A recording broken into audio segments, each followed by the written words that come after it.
my name is Sarah Adar, and I am joined tonight, Nancy, if you can forward ahead, by Lee Pierce, who is my co-chair of the doctoral committee. We also are joined by Nancy Francis, who I bet many of you have seen before. She is our amazing admissions coordinator who takes care of doctoral admissions. And then we also have two amazing students, Lauren and Lisa, who are here really to provide a little bit of perspective from the student view and to answer questions that you might have at the end. All right, so really briefly, what we wanted to go through tonight is a really nice but short overview in terms of what we offer here at University of Michigan, why we think we're special and why it's a great place to be in terms of getting your doctoral training. So I'll start out by talking through the types of training experiences that you can expect, the mentoring, our community. I'll talk to you a little bit about the productivity of our students and where they go after they graduate. I'll talk also really briefly about funding, because obviously that's a really important consideration when you're thinking about doctoral programs. I'm then going to pass the microphone over to Nancy, who can tell you a few details about how the application process works and what deadlines there are and things like that.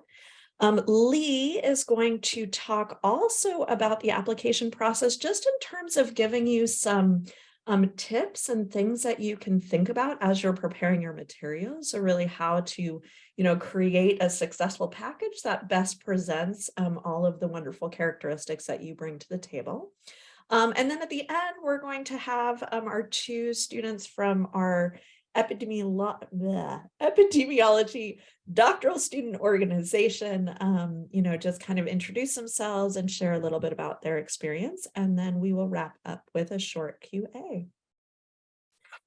All right, so just to kick it off, I think, coming into a doctoral program, in epidemiology, you can expect that we are here to make sure that you have really solid training in epi methods. So we want to make sure, that you have advanced methods, that you're ready to go out into the fields and be successful in whatever specialty you pick.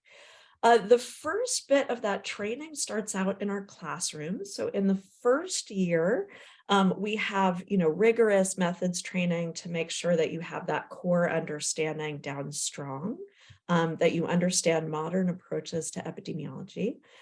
We also, however, have a diverse group of electives that help to support, your interests as students, right? You're all thinking about applying to doctoral programs because you probably have areas of passion that you want to pursue. And we have classes both in our own department, at the school, and actually broadly across the whole university. You'll have access to all of those courses across campus.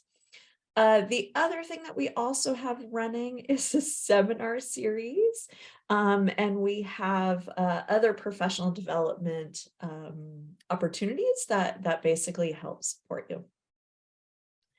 All right, fantastic. So the other thing that I just want to raise is that unlike master's program, where really like almost all of your learning is happening in the classroom, in a PhD program, right, the expectation is that you wind up developing a lot of your expertise outside of the classroom, most notably through your research, so doing your dissertation project. We have students who specialize in all different kinds of areas of interest. And they're also, while they're studying and doing their dissertation research, they're also drawing upon all of the amazing resources that we have here at the University of Michigan. So one of the great things about our program is that we are stewards of some really wonderful and rich data sets with longitudinal information on, people of Michigan, people around the country, all different kinds of data sets that can be leveraged for your dissertation project. We also have faculty who are part of these really impressive national and international consortia designed, again, to really understand predictors of health. And then we have a really strong laboratory program as well here, where people are conducting research, on infectious disease in the labs as well. The next thing that I want to mention, especially because we have all just been through this pandemic together, is that we also have a really strong belief in and representation in public health practice as well. So we recognize that not all students who get PhDs want to become academics like ourselves. There are other career paths that people can take. And at U of M, and especially our department, we have a really strong track record of sending, our graduates to places like the EIS at, CDC and all these, not government settings to NGOs and other places as well. We also have a strong commitment as part of our mission.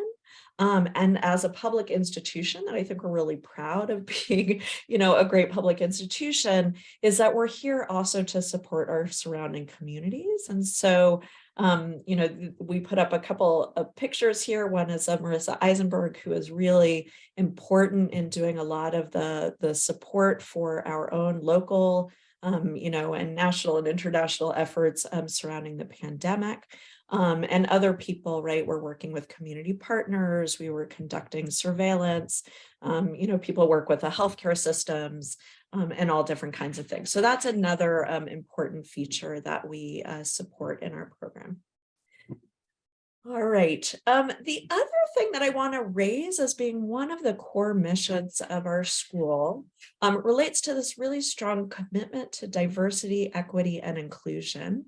And here in public health, so as the school in general, but also as our department, you're going to see that there's many activities related to this DEI effort with a focus on trying to reduce health disparities in our communities and in the world. So if you are to come to University of Michigan, you can expect that this perspective and training is going to be a part of your experience here, both inside and outside of the classroom. All right. Well, the other thing that happens outside of the classroom is our really tight mentorship that we have of our students with the faculty. So many of you know when you're doing your dissertation, you're going to have a primary mentor under which you conduct most of your research and you do your studies. We also have dissertation committees here, which require at least 3 other faculty who are going to be working closely with you and will be supports to you, in your disciplinary area, as well as just helping to encourage your professional development. So you will hear from Lee a little bit later, just in terms of, the importance of looking at our faculty research areas and seeing if you can find folks who are a good mashup for you. So I won't talk too long about that, but just to know that, our faculty are here and we're extremely committed to our students and their training. All right. The other thing is that, in addition to just having the mentors be engaged in your professional development and your research, it's also really important to us as a community to come together and create bonds, both between the students and the faculty, but also encourage that within the students. And like I said, we have what's called EDSO here to talk about. They've been running amazing activities this year. I'm really impressed. Actually, you guys, you've been running really fun things. I think actually tomorrow night even, there is an event called Foaling, which is, I don't know if it's fouling or foaling. I think it's probably foaling. It's a cross between football and bowling, again, to sort of create this sense of community that really makes our school special. All right. So yeah, that's those are all things that I think really help support our students, and we really do see our students shine, and we're really proud of our students. They're generally highly productive. So If you're thinking about how long it might take you to get through the program, it's typically 1 year of what we call until candidacy. So that basically means 1 year of classes. And then you generally start on your research dissertation at that point. The overall mean time to graduation for our students is 4 years. So, that's something you can expect being pretty common.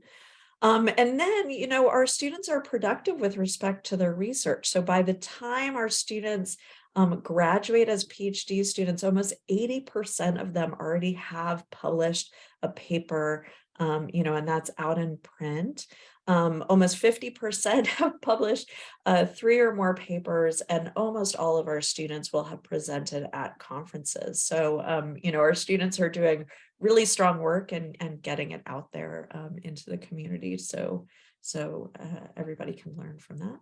I also love this picture because this is one of our former students who had a beautiful baby while she was in the program as well. So that's another form of productivity. All right, next. Where do our students go after they graduate? Well, we have really strong placement of our students. I think the most recent survey showed that of the 2020 graduates from our program, 100% had found, full-time employment of those who were seeking it. In terms of our PhD students, many go into research and academia, right? That's not surprising given the career path. 65% after they graduate in 5 years are working in academia or research institutions. 30% are tenure track faculty members. And then we also have, as I was telling you, about a quarter of our students leave and go work for government or NGOs, and then about 10% are working for business and industry. So all of those alumni out there are also serve as really nice, support systems as well for our graduates. All right. Finally, I think this one is my last slide, but I know that this is always something that is of interest to people applying to PhD programs. And I just want to assure you that funding is top priority for our program. We philosophically believe that our students should not be paying for their PhD programs out of pocket. And so our admissions letters all come with a guaranteed 2 to 3 years of funding, where that usually is coming from what we call a GSRA, which is basically research opportunity, instructors. So sometimes our students work as graduate student instructors or fellowships. And I think even the more impressive statistic is that when we've gone back and we've looked at, really, were there any of our students who ever had any gaps in funding? The answer is no and never. We literally have funded 100% of our students for 5 years. So even those initial letters come through with a 2 to 3 year guarantee of funding, we effectively fund everybody for their full, experience, at least through 5 years. Great. So I'm going to pass it over to Nancy, who's going to tell you a little bit about the admissions process, and go off camera for a second. Thank you. So like Sarah said, I'm Nancy Francis. I'm the admissions coordinator. And so all the applications do come through and they come through me. And the way that you apply to our program is through our Rackham Graduate School. So it's not through SOPAs, it's through the Rackham Graduate School. And then once you get to this page, it looks like this, and you just hit the apply button and it will walk you through the different stages. So the requirements for our program is obviously you need a master's of public health and epidemiology or other relevant master's degree. And that can come in microbiology or a number of various other backgrounds. We do require the Rackham application form, a statement of purpose, a personal statement, official transcripts, 3 letters of recommendation. And then if you're international, we do ask that you submit a TOEFL, and we do require that it has to be above 100. And if you submit the IELTS, it has to be above a 7.0. And then the deadline is a firm deadline. of December 1st. We don't really take applications after that, so it is a hard deadline. And if you have any questions about the application process, feel free to reach out to me, and I can help you. And now, Lee, you're up. Thanks, Nancy. So what I just want to talk about briefly are elements of your application that we're going to be looking at, and give you some suggestions for how to build a strong application. So broadly, our review of applications is holistic. We'll be looking at your full application, which will include your transcript and which courses you've taken. We will take your work and kind of practical experience, which could be volunteering, being in the Peace Corps, and so on, into account. We do read all of your letters of recommendation, and then your statement of purpose and your personal statement. I do want to highlight that the University of Michigan no longer accepts GRE scores, but our program does require quantitative abilities. And so we do have a quantitative experiences statement where we ask you to just tell us about the work you've done in that domain, because we only admit students who we believe will be successful in our program. And this is a way that it helps us evaluate what you've taken. All right, next slide, Nancy. Great. Okay, so I just want to talk about the statements a little bit. So the first is make sure that you're getting feedback from mentors, peers, a writing center if you have access to one. It's very, very helpful to have a second or third or fourth pair of eyes on anything that you write. And so we strongly suggest you consider that. There are some online resources. I've got one here, and this either is or will be posted on our website, so you'll be able to go to that, and we'll also put that in the chat before we end today's session. So when we're looking at your statement, we're getting to know you, we're understanding why you want to do a PhD and in what field. Oh, no, sorry. But we're also looking at it to identify people who may be eligible for fellowship opportunities. And so you may want to take a look, for example, at the link we have here, which is to one particular opportunity called the Rackham Merit Fellowship. And to the extent that your interests and your experiences are reflected in some of what we're looking for in the Rackham Merit Fellowship, for example, you may want to highlight that in your application. All right, next, thank you. Okay, so the statement of purpose is 2 pages or less, and you're going to want to talk about why you want to do a PhD in epidemiology, why you're qualified. I would add in why you want to do a PhD at the University of Michigan, kind of what your career goals are. Now, having said that, when I wrote mine, my career goal was to become an EIS officer, and I didn't do that. It's not like these things, change.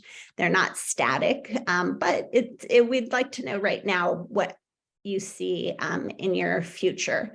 And then again, why our graduate program is a good fit given your interests. There is a part on the application where you list potential mentors, but you'll also want to talk about that in your statement of purpose and why Michigan epidemiology faculty are good fits for you. We want to highlight that only core faculty should be listed as potential mentors. You can find our core faculty list on our website. So sometimes we have students who list faculty who are adjunct. and that it will be much better if you list primarily core faculty. Now, I am already getting these emails myself, and we encourage you, if there are faculty who you're interested in working with, go ahead and reach out to them, introduce yourself, send your CV and a little brief statement, and hope you will probably get a response, which could be just an encouragement to apply, or maybe a request for a meeting. But it's definitely a good idea to go ahead and email faculty. Now, I always advise people, sometimes there are hiccups in the academic road. And if you have experienced a challenge related that might be reflected on your transcript, for example, go ahead and highlight that in your statement.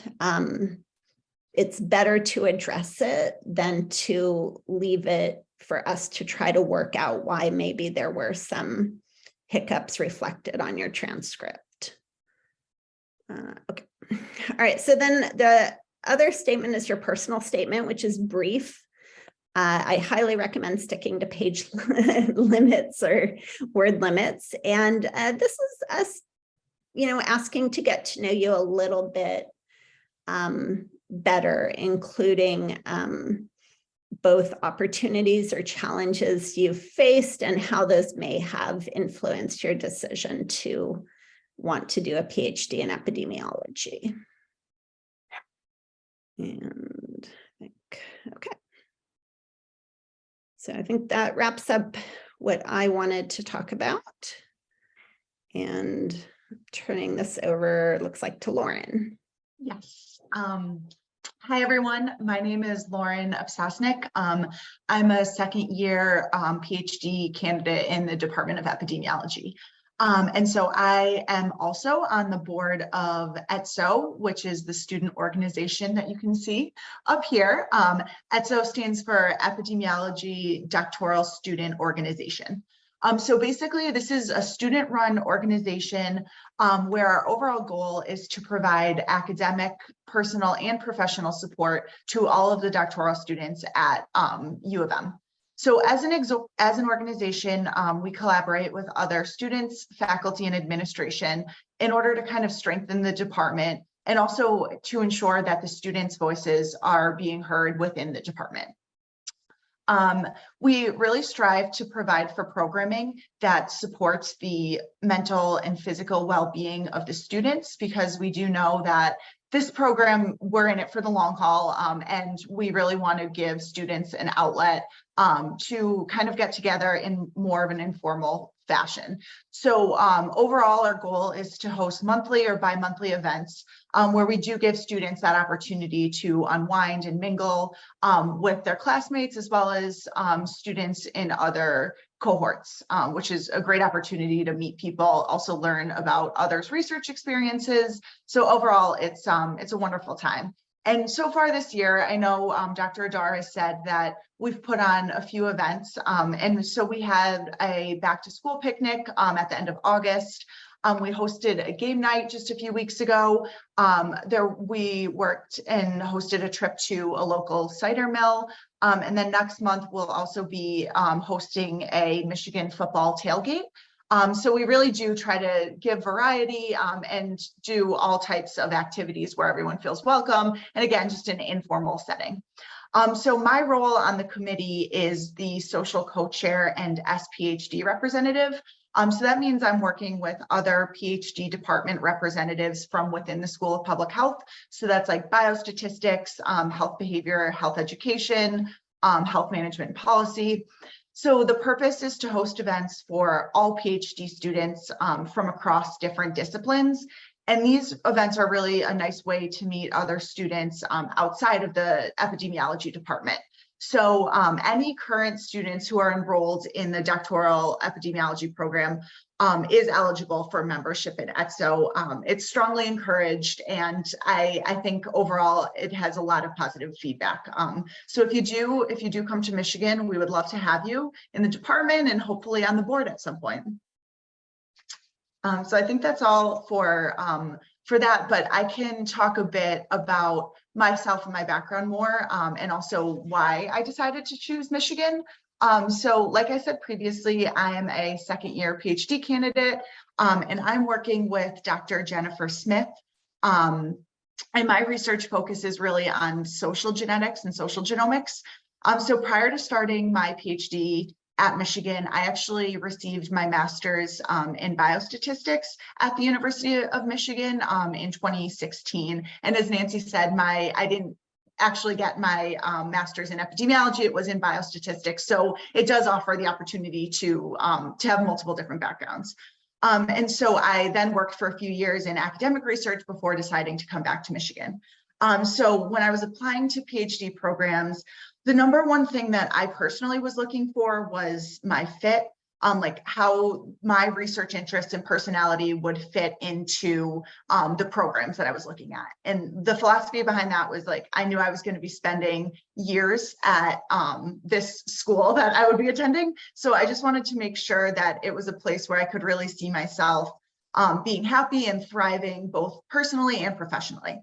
And so when I explored Michigan, and since I had attended here for my master's, I just saw like a sense of community within both the department, but also within the School of Public Health. And I didn't always see that in the other schools that I was applying to. I felt like there were a ton of opportunities offered to meet students, like through the student organizations, and also department leaders, both within epidemiology and throughout the School of Public Health. And another thing that really drew me to Michigan was the collaboration that I saw between the Department of Epidemiology and other departments within the School of Public Health and outside of the school as well. So my specific lab group, we have students and faculty, not just from epidemiology, but also from biostatistics, and also the Institute of Social Research. So it's really nice to have some diversity within our lab group, because so far it's really expanded my research knowledge, and also given me the opportunity to include some type of different disciplines and also different committee members from outside of the department for my dissertation. So that type of collaboration was really important to me as well. And just as I've been here for the past now almost year and a half, I really would say that the faculty and staff has been extraordinary, extremely accommodating and helpful.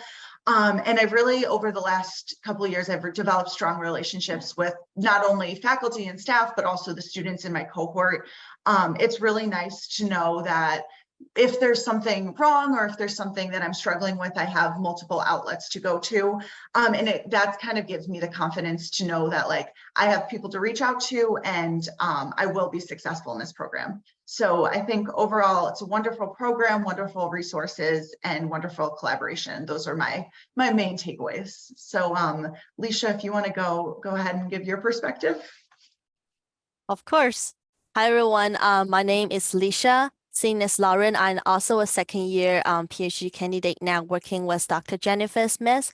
Our research area is kind of similar, but mine is more focusing on the exposure, which is the epigenomics and genomics, and then study the relationship with various of disease. So I think that's a very interesting thing to look at. So my identity is an international student.